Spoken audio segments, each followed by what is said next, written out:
Welcome to the Los Angeles Conservancy's Preservation Perspective series. I'm Adrian Scott Fine, President and CEO for the Los Angeles Conservancy, and I will facilitate today's program. Welcome, Councilmember Heather Hutt, and thank you for joining us today. We bring this program to you to inform and highlight preservation aspects and hear what candidates have to say and their viewpoints on preservation. So you are aware, the Conservancy as a nonprofit organization cannot and will not endorse any candidates as part of this series.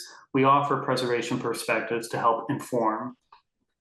For those that may not be already familiar with the work of the Conservancy, we are fundamentally about people and places and the idea that places help tell stories in hundreds of diverse communities all over Los Angeles. And we do this work through both education and advocacy and approach it through the lens of managing change as Los Angeles continues to grow and develop. For our members tuning in, thank you, and for all that you do. And for everyone else, thank you also, and please consider joining as a partner and support us in this meaningful work. Today, we are focused on Council District 10 and its many historic places and communities contained within, from Koreatown to Leimert Park. CD10 is rich in historic places and neighborhoods, and like all of Los Angeles, face unique challenges through the planning and development processes. Today's program is a series of questions developed by us and in part by you, and thank you to those that submitted great questions beforehand. Again, thank you again, Councilmember Hutt, for joining us today, and we look forward to learning more about why preservation matters to you and the important work that you're doing and intend to do throughout Council District 10. So let's start with the first question. It's a relatively easy question, but what role do you see historic preservation playing in development, housing, and community building activities? Well, that's a great question. I certainly believe that it should be part of the conversation, that there are communities, especially in the 10th district, that have great history in it. We've been able to preserve a couple of historic locations like the Tom and Ethel Bradley home, ran a motion for that, as well as the Cunningham home right on Crenshaw, which is a huge location. So I think it's important that in the full planning process, you have those perspectives so that you can make a judgment call that is going to work the best for the city. Great, thank you. Next question is focused on Koreatown. Office vacancies are at all-time high in Los Angeles. Koreatown is home to a number of office buildings, several of which are being adaptively reused for housing. How would you support the conversion of more underutilized older and historic buildings into more housing? And are there any incentives the city should or could offer to help make these pencil out financially? Sure. So really, adapting those buildings for reuse is important. It is a great way to start satisfying our arena numbers.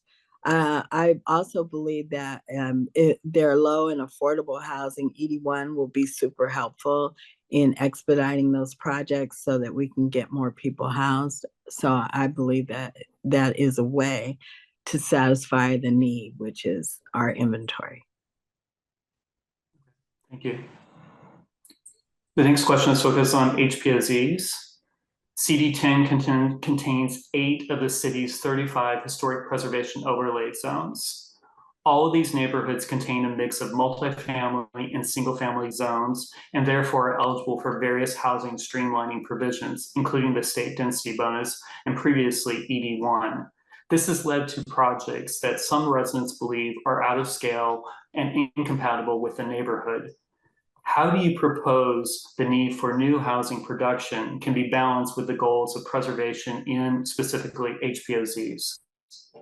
So, but maintaining HPOZs is a priority. I have communities that are really adamant about the preservation.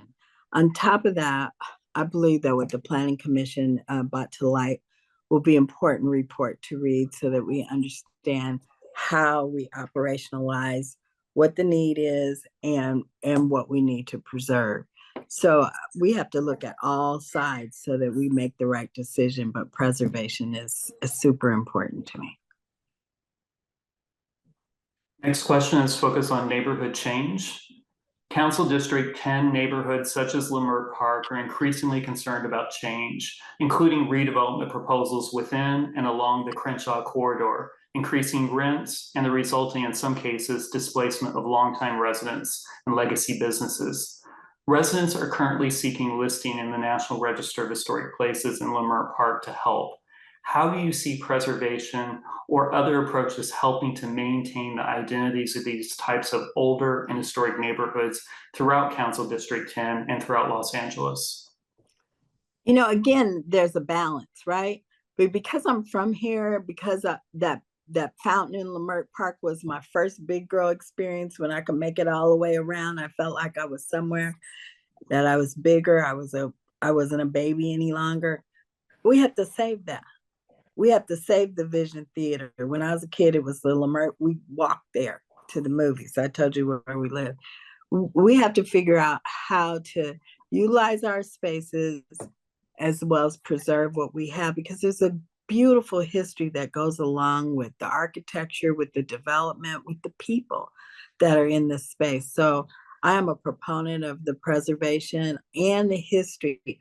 I'm the person that can go down the street and tell you, like I was at a Wilshire Division police station last weekend because they did their big carnival, and I'm the one that told them this used to be Tinkertown. That was Sears, and over here was Tinkertown. And they were like, "Well, what's Tinkertown?" But it was like a amusement park um, that was permanent right there. I said, just like at the Beverly Center where we used to go ride horses, and just like Fox Hills Mall was horses and we did go-kart riding, and their minds were blown. They were like, oh, so we lost so much of that in the 70s and the 80s. Not saying we shouldn't have development, but we just have to find balance and preserve the history so that people know what was there and where we're going. And that is why the Cunningham House is important. That's why Jules is important. And I'm really trying to think about what Catch One was before it became Jules, but the history that it has, especially in the LGBTQ community, should be preserved. So there are really important places in the 10th district, you know, even like the Wiltern. Like, we have to figure out how to balance what we need in our housing space, how we're going to do adaptive reuse in our commercial corridors, and how we preserve our rich history. People think Los Angeles is a new city, right? If you're coming from the East Coast across the country.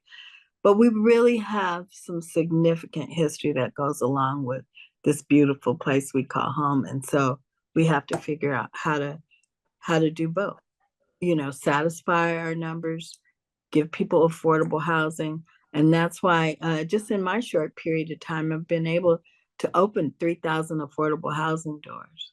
And more importantly, house over 1,800 people that were once living in cars or in tents in our community, especially women and children that suffered domestic violence during the pandemic when they're cooped in the house with someone that's abusing them. So we just need to, you know, really work hard in taking care of all the things. We can't ignore one for the other. Thank you. This question is focused on the K line.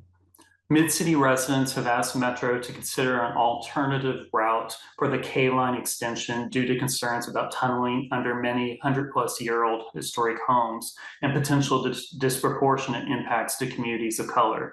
How would you respond to these concerns, and would you support rerouting the project? I already have.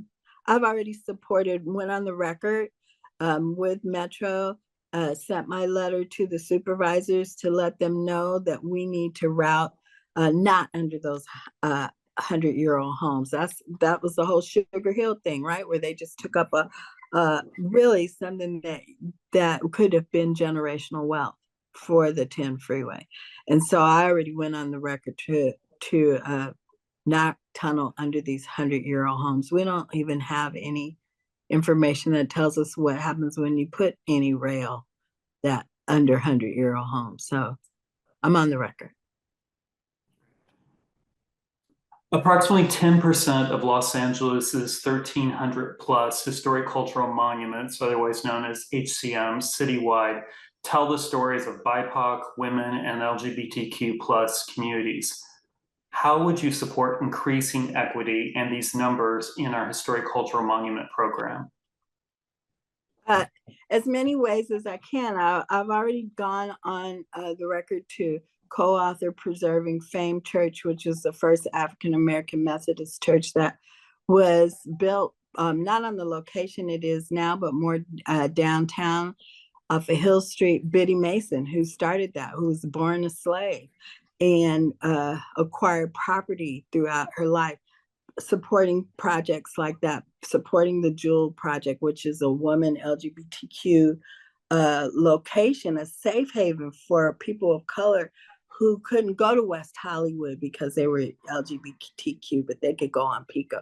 So I'm already working to preserve those kind of monuments so that, again, the history is identified and the locations and the beauty of it are all there. So I would continue to support locations like that. Great. So we're already to the last question. I know, it goes by quick. And this is hopefully an easy question, but what is your, maybe it's not easy, but what is your favorite historic place in Los Angeles or within Council District 10? I already told you, my fountain. My fountain in Leimert Park is my most favorite historic location. It might not be a monument. I might have to work on that. But honestly, as a little girl, that was the park we walked to. And then my mission was to get around that fountain. Now that I'm an adult, it's not that big. But when, as a 3-year-old, it was a big deal. And that just reminds me of my grandma and grandpa and family, you know, like I'm sure they were just trying to wear me out, but let's go for a walk and go to that little park. And that's my favorite, all-time favorite in the 10th district. Now the 10th district has a rich tapestry of so many beautiful cultural experiences, but mine is right there. Well, the good news is it is designated as a historic cultural Oh, it monument. is? Okay. The entire little Leimert Park is, so But it's including the fountain? It includes the fountain. Thank you. Sorry, I didn't know that. No, it's all good. It's already designated and protected. So, but I agree. Well, that was easy. Those are the questions that we had for you. And again, thank you for taking part in this. We appreciate it, and we will be, sending this out very soon to the public. I am really excited about the work that you do and the stories that people are able to tell on the website. I think that's very cool. So thank you so much for the work that you do. And I might have some family members that have some stories to add. Thank you. Appreciate it. We do our best, and we'd love to work with your office more and your team. So anything that we can do or we can be helpful, please always reach out to us. Thank you so much. Appreciate you. Everybody have a great day. Thank you so much. You too.